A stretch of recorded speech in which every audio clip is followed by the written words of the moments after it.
Today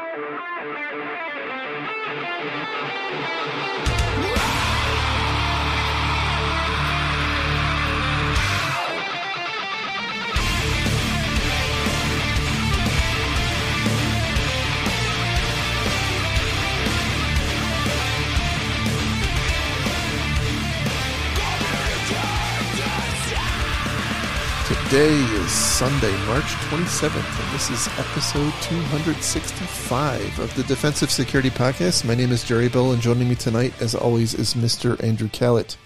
Good evening, Jerry. How are you, sir? I'm so good it hurts, as usual. How are you? I'm good. I saw, you're using your home treadmill desk, and I think you walked something like, 563 miles last week? Well, how does that song go? I would walk 500 miles. Yeah, something like that. It's crazy. I walked approximately 0.01 miles last week, so good for you. I think I'm closing the week out just shy of 100 miles. Jeez, crazy. But hey, good on you. I should take some inspiration from that. I will tell you, I feel my age though. At the end of the day, I feel my age. Yeah, I'm not wearing out my joints. My joints are pristine. Yeah, go through a lot of shoes too. I'll say that's the other big problem. Boy. Anyway, I'm good. Good. Good to hear. Along. Good to hear. Let's see. Just a reminder that the thoughts and opinions we express on the show are ours and do not represent those of our employers or anyone else. Except maybe Very my true. Cat. Your cats. Sometimes. Depends on how soon you've given them food. Well, that's true. That's true. Very true. So quite a lot has happened recently in the security world. Wee bit. Just a wee bit. So we have a fair number of stories. Jumping right in. The first one comes from Bank Info Security, and the title here is Google exposes initial access broker ties to ransomware. There's kind of two interesting aspects to this. One was it's an article that explains a little in considerably more depth the concept of initial access brokers, and then secondly how those access brokers are leveraged by common ransomware gangs these days. So this is a story about Google's threat analysis group discussing this threat actor called Exotic Lily. And Exotic Lily, what's quite interesting about them is I would, after having read this article and others about them, it seems to me like spear phishing at scale. It's highly targeted. It's like mass quantities of highly targeted attacks on organizations and individuals in organizations. Yep, and then they sort of then hand off to another group once they get access. Yes. And I'm assuming that's for money, I would guess. And I'm very curious how that financial transaction looks like. Is there a percentage they gain? Is it a flat fee? Is it negotiated? Do they have contracts? Right. Is there indemnification? Do they get warranties if the access dries up, or what?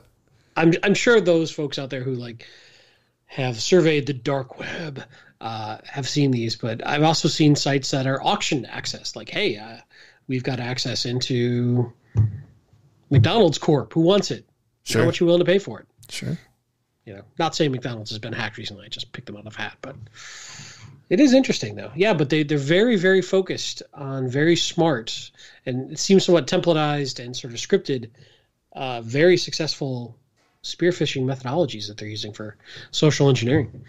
And they talk about using legitimate file transfer services like WeTransfer, TransferNow, OneDrive, and others to deliver a lot of their payloads, and actually not only deliver their payloads, but also to notify their victims to go and collect, go access the files. Right, because it's not a fake email. It's an actual email. Exactly. From that vendor. It's pretty damn clever. It is. Let's see. They they also go so far in some cases as to meet with their victims. They are apparently pretty focused on delivering business proposals as a means of establishing rapport with their victims. They've also been seen making basically cloning personas of actual employees, using copies of their profile pictures and whatnot. They will create domains that are lookalikes to their victim companies. So if it's like a .com, they'll register a .co, obviously, if it's available, as a means of, again, trying to establish trust. What it all leads to is obviously getting the right person within the organization to execute their malware, which they then sell to the next party. Typically it sounds like usually a ransomware company. Yeah, it's pretty aggressive and pretty effective. You know what we should do is we should get the scammers who pretend to be executives asking for employees to go buy gift cards hooked up with the fake employees these guys set up, and they could just start scamming each other. Oh, that's a great idea. Like a tar pit. I'm going to work on that. I think that's a business plan. Total scam tar pit. I like it. I do like it. It's an interesting expose, I guess I'll say, on the tactics that are used here. They don't go into a lot of detail about what they recommend in terms of mitigations, but you can kind of infer. I think the next story will have a little bit more meat on what you can do to protect yourselves. But things like actual multi-factor authentication. I think this threat actor, as well as some of the others, have been seen bypassing SMS through SIM swapping attacks and whatnot. Yeah, I think also it's easy to say, but having zero trust or minimally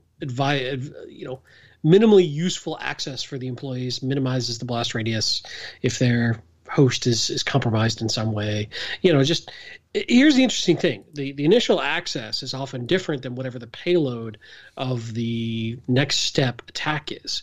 So sometimes the solution is, how do I minimize the blast radius of whatever that next stage is, which could be nearly anything. In this case, it's often ransomware, but it doesn't have to be. So it's tough. I would say, depending on how this malware is delivered, there's a chance some of your technology could pick it up, whether it's some sort of email security product or some sort of web secure web proxy that's scanning downloads.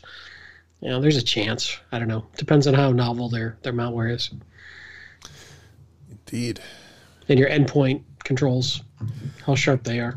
And ransomware is the thing that's being delivered today, but in the future, and that's, I think, because it's the most profitable end attack type. But I suppose, right. I suspect that over time that's going to change. It may change back to espionage or something else.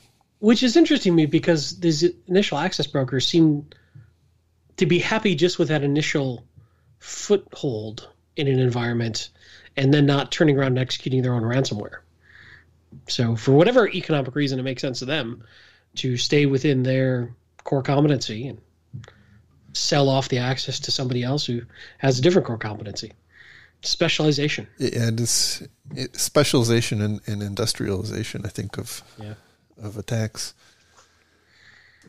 Which is, by the way, pretty scary, because it allows them to become really, really good at their craft. So inevitably they'll unionize, and then we'll go through these battles of insourcing and outsourcing and just-in-time delivery. Offshoring and... Right. The malware supply chain is going to get backed up. So we're going to have to ship malwares without critical chips. It'll just get ugly. I like it. It's the future seems bright. Yes. I, for one, look forward to the 403 local malware authors going on strike. The quiet time will be very welcome. Picketing outside their local Best Buy. Hell no, we won't code. It'll be good. All right. Next story comes from TechCrunch. This has obviously been a really big story in the industry over the past week or so. Title here is Okta says hundreds of companies impacted by security breach. We have a couple of stories about this one. So Okta, for those who aren't aware, is a access not to be confused with the prior access broker, is a legitimate access broker that companies can use to mediate access into their network applications, cloud environments, and so on. And back in January, they apparently were hacked by the Lapsus group. Lapsus is I would call them, I guess, a chaotic ransomware organization. I'm not even sure what that they fit cleanly into a normal bucket, but they're unlike a lot of other threat actors. They're pretty, as I said, they're pretty chaotic. They very publicly announce who they've hacked. They very publicly challenge statements that are made by their victim companies. In this particular case, it looks like, to the best of all the reporting, a subcontractor of Okta called Sitel, who provides customer support functionality for Okta and other companies. One of their employees, apparently their account, some disagreement exactly on what was hacked there, but the Lapsus group was able to access one of their customer support reps' accounts into Okta and had access to, depending on who you believe, some form of privileged access, control panel to Jira, Jira ticket systems and other functions. I'm a little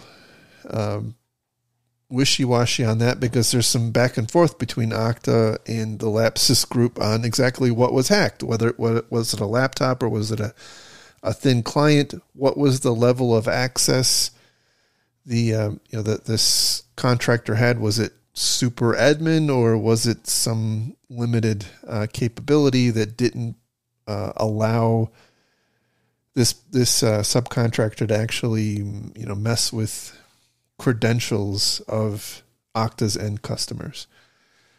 So over the course of time, primarily the past week or so, again, Okta, after Lapsus came out publicly and said that they had hacked Okta published a statement and said, yeah, we were aware that one of our subcontractors got hacked. They just gave us a report and we don't think that there's any customers impacted. And so then the back and forth between Okta and Lapsus starts in very public, very grand fashion, and including screenshots about things. So in the end, as of now, Okta is saying that about 370-ish of their corporate customers were potentially impacted. Now, the definition of impacted is not defined, which is kind of concerning. Yeah, it's been a crazy one, and I saw another article, I don't know if we're linking to that Okta finally came out and said, okay, we probably should have handled the communications on this a little better. And they seem to realize that they got a whole bunch of people all over the industry very, very concerned, and they have not done a good job of soothing anyone's concerns or giving them useful, reasonable information to go assess their own environment. But I will say, watching as much of the open source feeds as I could and watching as much of Twitter as I could, I didn't see any other companies come out saying they were impacted by this, which I would have expected. on some of these other widespread issues like this. So they may be correct in saying that it was a very contained issue, but it's tough to kind of really trust them completely with the way they've rolled out their comms on this. Yeah. Now, I think there's a whole lot that's been written, and I will include the Bleeping Computer article in the show notes here about their troubled disclosure. I'm not entirely opposed to their interpretation of what happened back in January. That they apparently did, in fact, detect some anomalous activity happening with this subcontractor employees' access, and then they took what they thought was swift action to lock it out. Sitel told Okta that they were going to go hire a forensic company to investigate. So, as far as Okta was concerned, it seemed like it was contained, and Sitel was going to go figure out what happened and obviously fix it. But, fast forward 6 or 8 weeks, and it looks like the access actually, what they detected at the time was apparently not all that had happened. That was somewhat later in the chain. And I think part of the issue that I and a lot of the industry have with this is they play such a sensitive part. Okta, I should say, plays such a sensitive role in the IT function and the security function of so many different companies, and for them to not be so forthcoming, that if all, as you said, all indications are there were no animals harmed in the making of this incident, but it could have easily not been the case. Yeah, and they wouldn't have known. Yeah, and it's in the middle of so many companies' incredibly sensitive authentication process. Right, exactly. And when you start to threat model this out, Okta getting breached is a pretty much close to worst case scenario. Right. If they're as deeply integrated as they want to be in most companies, authentication, not just internally, but with third parties, with SAML and a bunch of other stuff like an OAuth, and they're very, very, very deeply integrated into all of that authentication. And if you cannot trust it, that's like a pillar that a lot of our cybersecurity foundation is built on. Yeah, it's quite problematic. For their part, the Lapsus team has publicly said that Okta wasn't actually their intended victim. Their intended victim was Okta's customers, which again is kind of concerning. Now, Okta is saying, the type of access this contractor had was the ability to facilitate password resets. They couldn't change the password, like they couldn't. This contractor couldn't actually set a customer password to some defined string. They could reset it or they could initiate a reset that the end customer could then go act on, and similar, I guess, with multi-factor. But those are you in order to really understand the risk, you have to understand the details, and I don't think we really have a good handle on the details there. But taking Okta at their word, they're saying that this person wouldn't have had the privileges to actually allow someone access into their customers' networks. So maybe a near miss, I guess, or near hit, depending on your philosophy. But it was a heck of a wake-up call. I thought, was it Cloudflare came out with a lot of snark too about Okta. Yeah, well, one of the screenshots that Lapsus posted actually had showed Cloudflare. Right.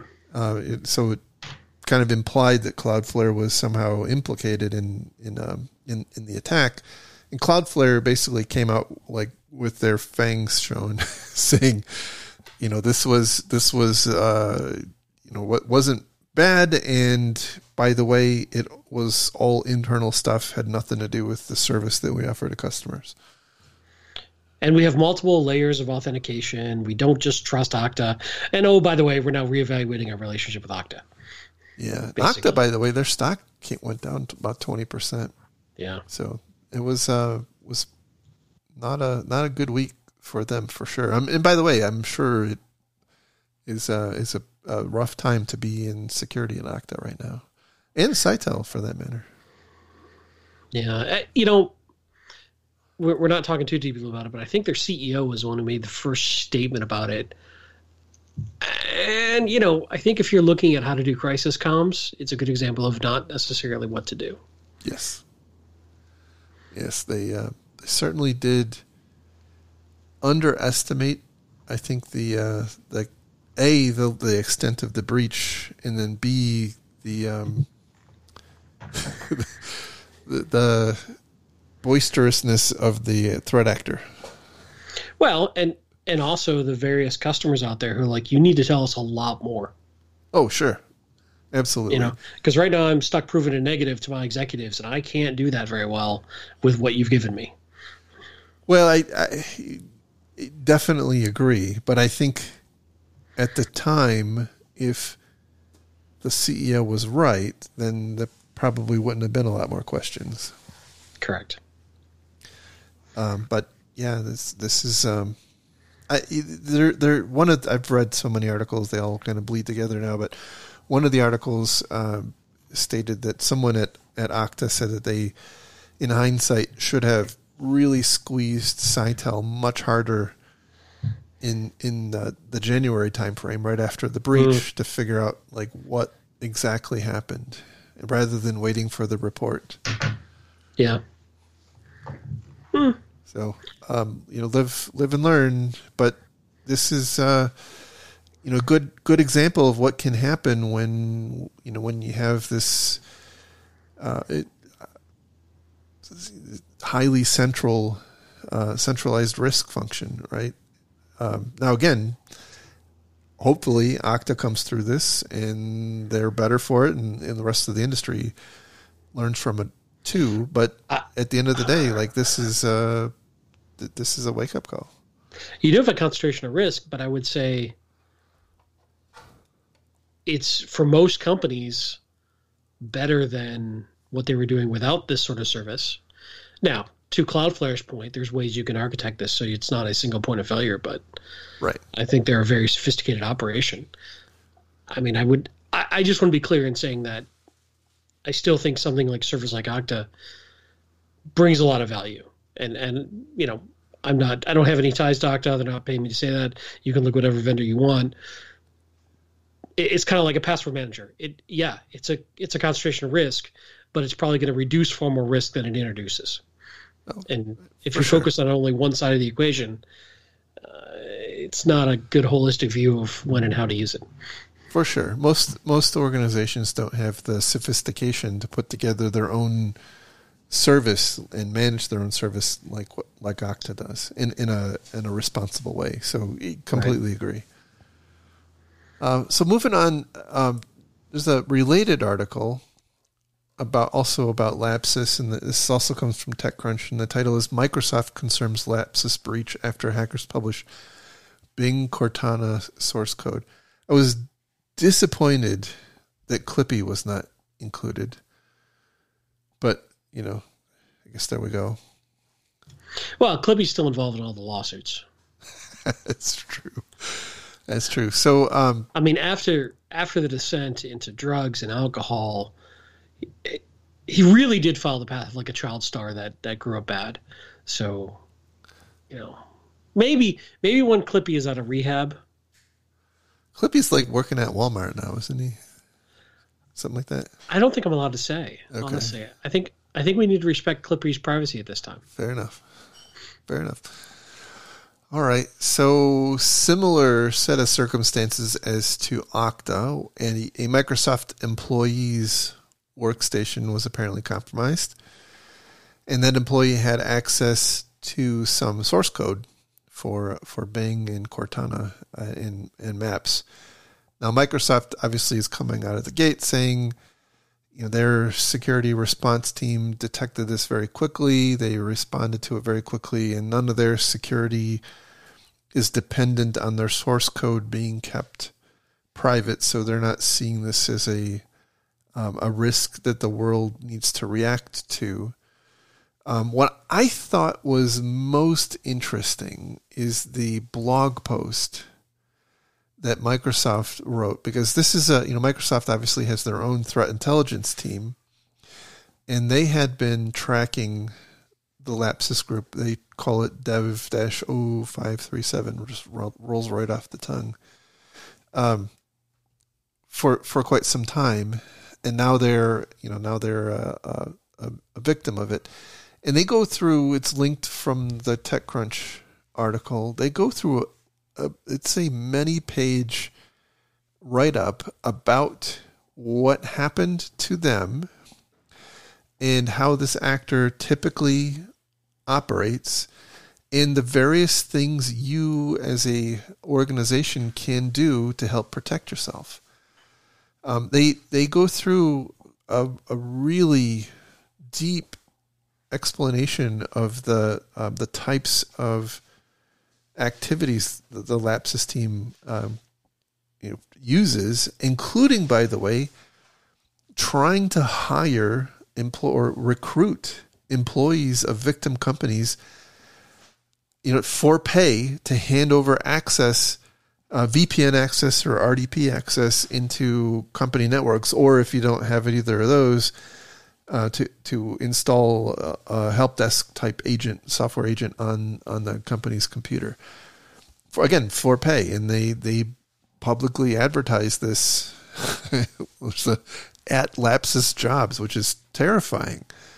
Again, no indication of how either Sitel or Microsoft were initially breached, but it's certainly a possibility. They do also go through quite a lot of description about how Lapsus has been seen using all many different manners of initial intrusion, like scanning source code repositories for credentials, SIM swapping attacks, and so on. Like they are apparently pretty crafty. And SIM swapping to get SMS pushed tokens, I'm guessing. Correct. Yeah, to bypass MFA. They also talk about how they, I think it was both this one and the prior initial access group. One of their tactics is they're hoping that one of the MFA protocols used by their victim is the pop-up on a mobile device that says approve this access, and they just spam it like over and over and over and over and over and over again, hoping that the victim just gets tired of it and hits accept. Which I would bet a lot would. Right. It's probably quite successful. Right.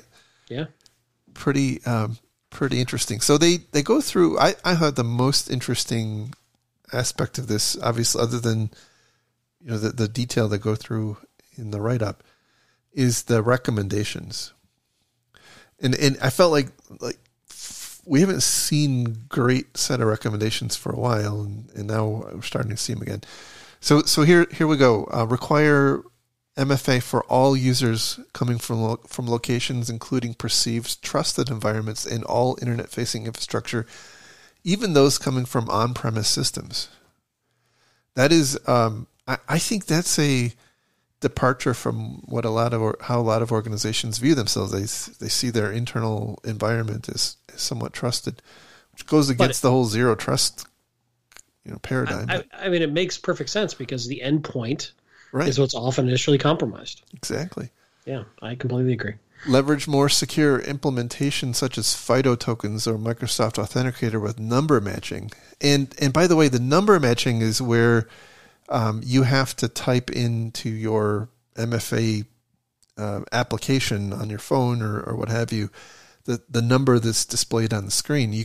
There isn't just a link to hit approve, which is useful. and avoid any telephony-based MFA like phone calls or SMS messages. They go through some, Microsoft Azure specific mitigations, like they can help avoid using easily guessed passwords and to help avoid password spray attacks. They talk about leveraging passwordless authentication methods like Windows Hello, FIDO tokens and whatnot. Implementing user and sign-in risk-based policies that block high-impact user actions like device enrollment and MFA registration. It's pretty good. Break glass accounts should be stored offline and not be present in any sort of online password vaulting solution. That's an interesting one. That's one I could really dig into and debate a bit. Especially when you've got a distributed workforce and offline how? Like in an office only, so somebody has to go to the... I don't know about that one. And how secure would it be? And that one gives me a little heartburn. I don't know exactly what drove the inclusion of that one. I do know that in the write-up, they talk about how one of the activities the Lapsus team is seen doing after they compromise an environment and elevate their permissions to administrators, they go and they remove all other administrators. So let's play this out. So you get an admin account that's compromised. That gives them access to the password vault, where now they can access potentially things like break glass account credentials. Right. But what is a little unclear to me is if they go and remove all other accounts, does that also remove the break glass accounts that are not stored in the password vault? Right. So obviously there's more to it than just that. The net point is being able to take back control of your environment if something like this were to happen. I guess my I'll let it go after this. This is one of those balance of risk questions that I really have to think long hard about of that recommendation. Anyway, carry on. Let's see. Use automated reports and workbooks such as the Azure Monitor workbooks for reports for detailed analysis on risk distribution. Is it amazing how many Microsoft products can help you? Yeah, it really is. I mean, look, every security vendor out there is. I know. That seems very very narrowly focused on Azure. Remind employees that enterprise or workplace credentials should not be stored in browsers or password vaults secured with personal credentials. They do, by the way, in this article, they talk about how, I don't know if they actually saw this or if it's a hypothetical possibility, but the susceptibility or the vulnerability of corporate stuff being protected by personal stuff. And some of that personal stuff might be like your personal phone that you use for work, right? If you might have an awesome security program at your organization, and you have an MDM program, and you have SMS multi-factor authentication, and you have employees using, again, their personal cell phone with an account with Verizon or T-Mobile with a really crappy password that makes it super easy to move that phone number somewhere else. I think that's just one example. If you have employees with one password, their own personal one password, storing their company intranet login ID and password in it, and they have a terrible master password for their personal master password. That's another example. But point is trying to help drive that separation between personal stuff and work stuff, so that your organizational secrets and access controls aren't dependent on what people do at home. Let's see. Clearly, something happened with a password manager. Yeah, it's. We've seen it a couple times mentioned in this. They say do not include location-based exclusions. MFA exclusions allow an actor with only one factor to set for a set of identities that bypass MFA requirements that they can fully compromise a single identity. So I think what they're really saying there is you need to apply that consistently, right? Don't not challenge someone with a multi-factor. Don't not challenge someone for a multi-factor token just because they appear to be coming from Atlanta, where your headquarters is. Right? You should always consistently challenge them. Let's see what other they go through. By the way, if you use Office 365, they have quite a lot of detail about things that you can enable in Office 365 to help mitigate the threat. They talk about some of the stuff I think could be generalized and used in other environments, like looking for sign-ins from known VPS providers, and known.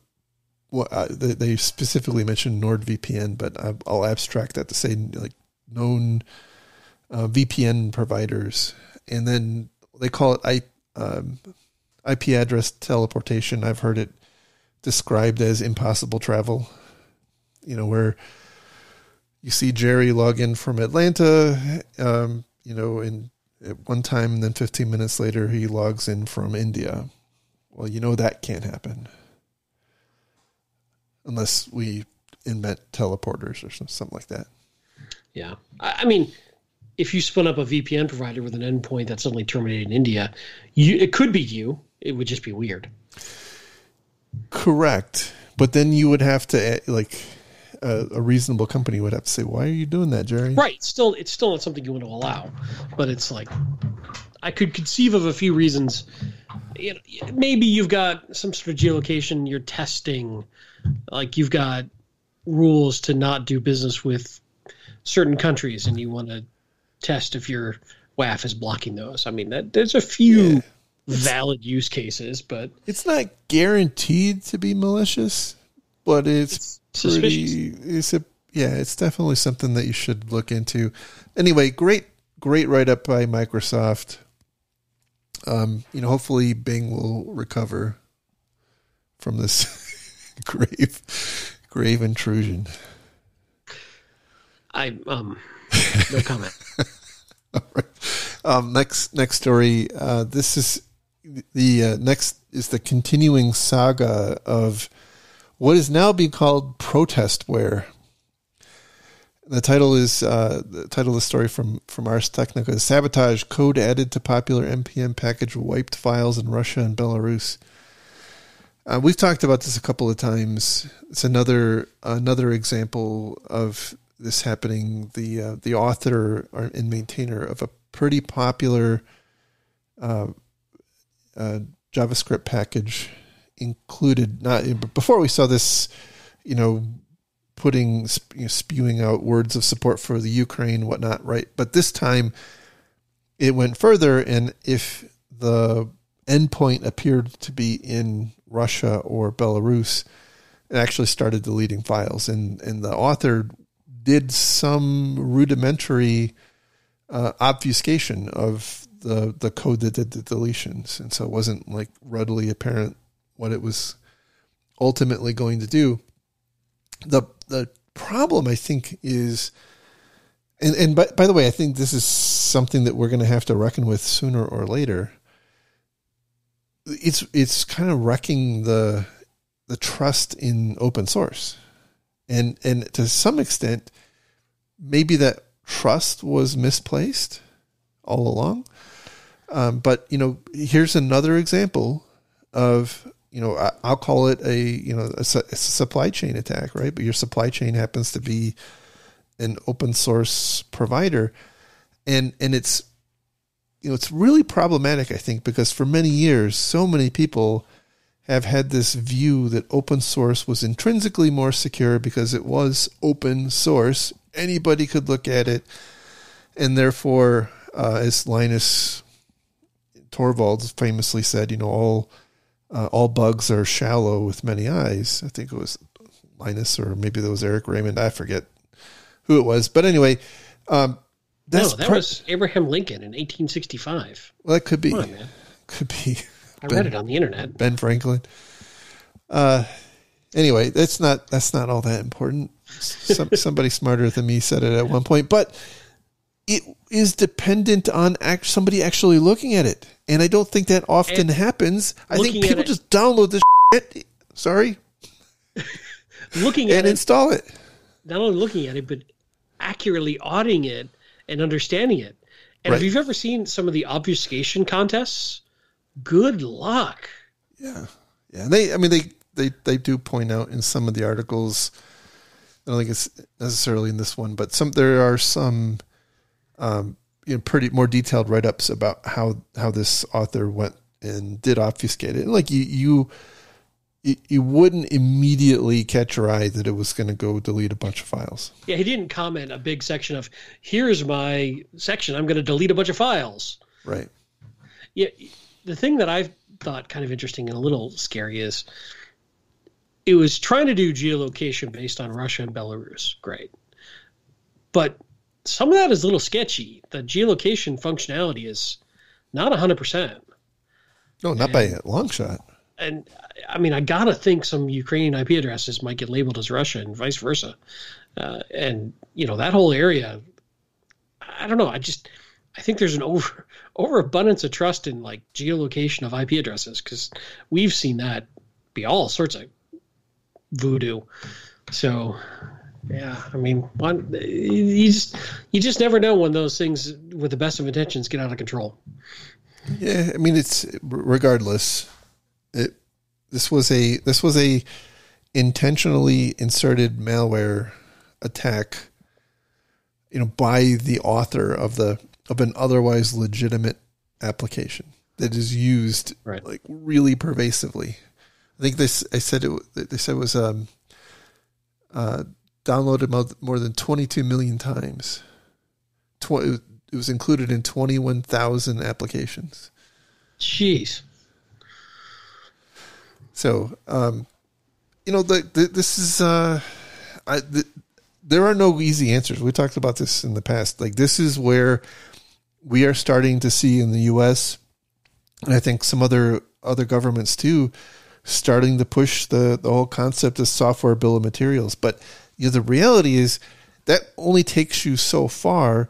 It doesn't solve the problem of an author of an open source package that you're relying on slipping something malicious in there. Right. That is the part that we haven't really reckoned with yet. Now, I think what's going to end up happening is we have to do some deeper levels of testing. But even that is not by the way, we could have tested that and it would have worked fine because we're not in Russia or Belarus. Or have an IP address that looks like we're in Russia or Belarus. I think, I don't know. The initial thought is this may be a problem that isn't big enough to worry about yet. That's probably wishful thinking on my part, but it's a really, really, really tough problem to solve. Maybe you just play hey, hopefully somebody else will find it first, and I'll wait and not grab new versions for a version or two and hope somebody else stumbles upon the bad stuff game. I do think that's, there's probably that. I think what we may end up seeing too is I don't know how best to describe it, a consolidation of open source into something that's slightly less than open source, but managed by a more centralized group. Curated sources. Yeah. Exactly. Like a curated, and quote managed portfolio of open source. Would not have stopped this. No. Completely trusted author, completely trusted piece of code, well known. That's a good well point. Deployed. Yep. Unless that curation process has like, it requires code reviews. How realistic are you going to pick this up? If you have a reasonable code review process, now granted, like there's going to be there's a level of reasonableness, right? If this was the change that this person submitted, right? The author submitted was this set of changes, and that was what was being reviewed by a code reviewer. I have a feeling that if you had somebody who was pretty smart, they would have realized what it was. But I take your point. Who's going to pay for it? That's the problem. I mean, we're starting to see. By the way, like if you rewind, this is already happening to a certain extent as a result of some of the things that happened over the past couple of years, like with OpenSSL and whatnot, the Linux Foundation, and then I think we have in Europe, the European government starting to fund some open source initiatives and whatnot. But it like by definition is no longer free software. I mean, maybe it's free to you, but like people are now at some level being paid to maintain it. It's a really tough problem. It is. I genuinely do not understand what this is going to look like in 10 years, but I don't think it's going to look like it does today. Not from a corporate perspective, maybe from a hobbyist perspective, but from a corporate perspective, I really think that in 10 years' time, the way companies and businesses, especially in different sectors, interact with open source, I think is going to be dramatically different. Hopefully you'll be retired by then and you can just pontificate. Yeah. I'll be in my beach chair yelling at the sky. So just like today, but with less work. True. Very true.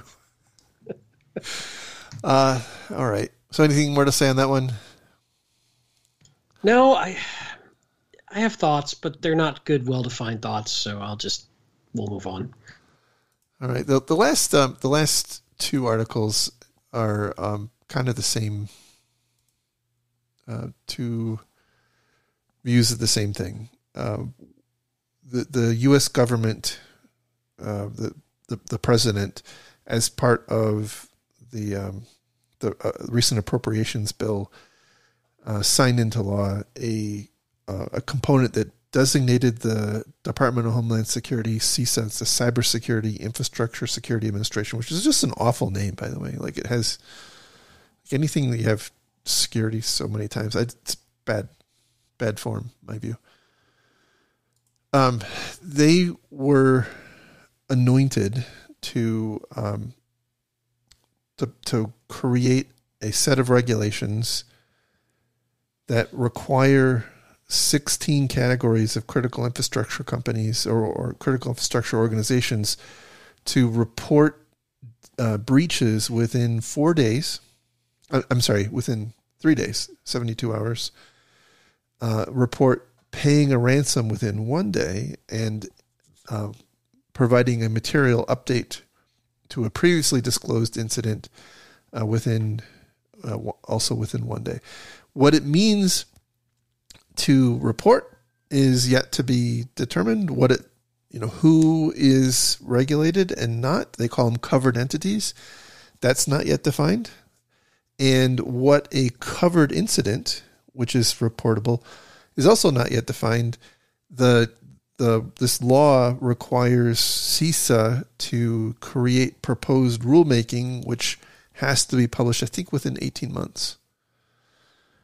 So within the next 18 months, we'll see what's going to happen here. Some number of organizations are now going to have an obligation to report incidents within 72 hours. The other article is about the SEC doing something very similar. The SEC is working towards a requirement for a 4-day notification for effectively any public company, investment institution, and so on.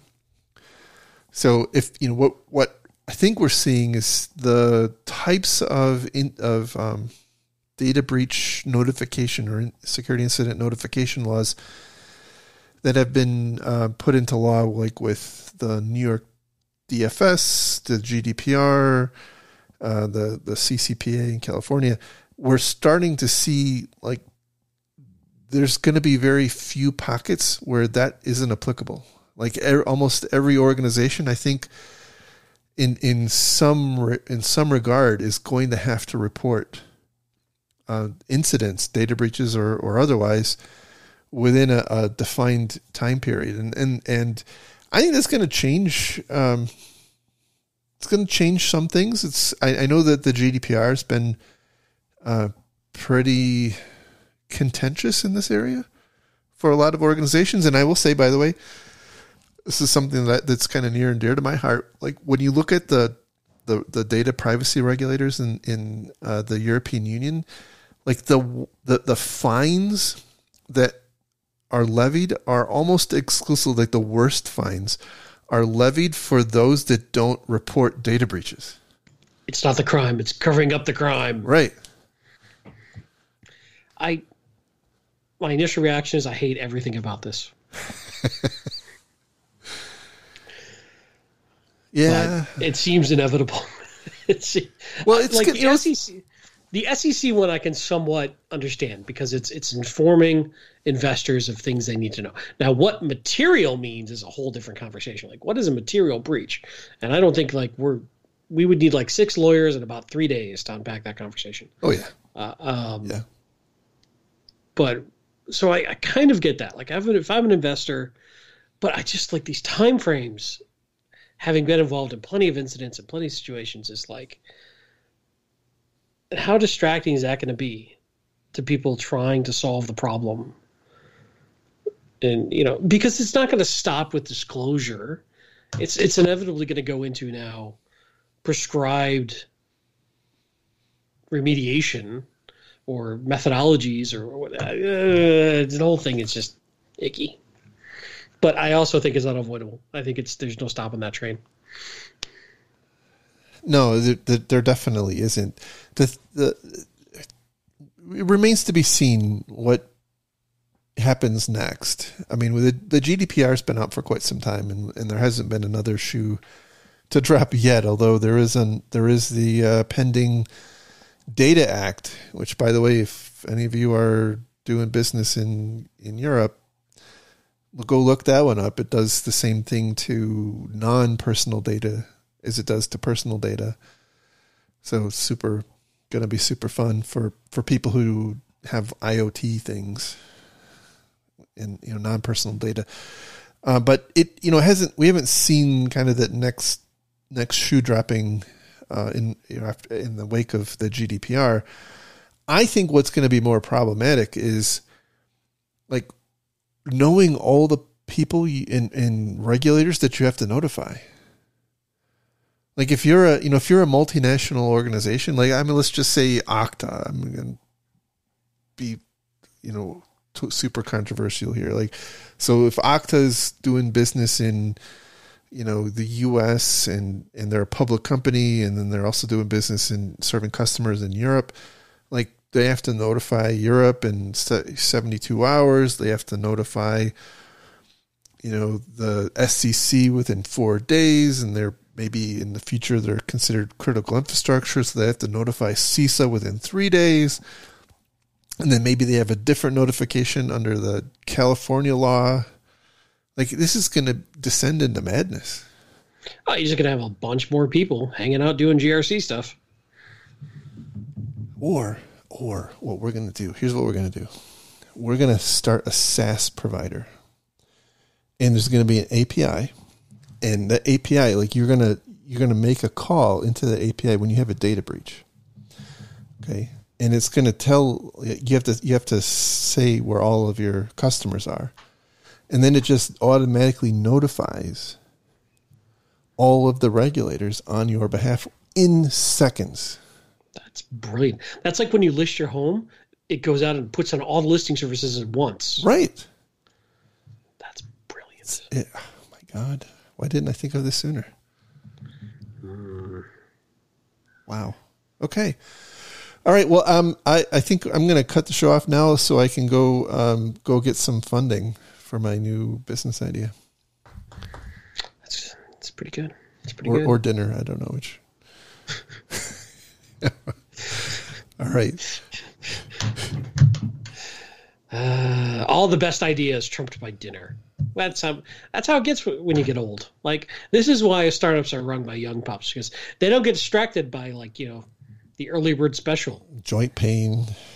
I'd love to go do that, but damn it, my knee hurts. And Matlock is almost on. That's true. You know, there's a whole generation of people who probably have no idea what Matlock is. Yeah, Google and that's it. Sad. That's really sad. All right. If you're still here, I sincerely appreciate your attention. I hope you get a lot out of these shows, even the ridiculous parts. Thank you very much. And as a reminder, you can follow the show online at defensivesecurity.org. You can follow Mr. Callett on Twitter at Lurg, and me on Twitter at maliciousLink. And with that, we will talk again soon. Have a great week, everybody. Bye-bye. Take care.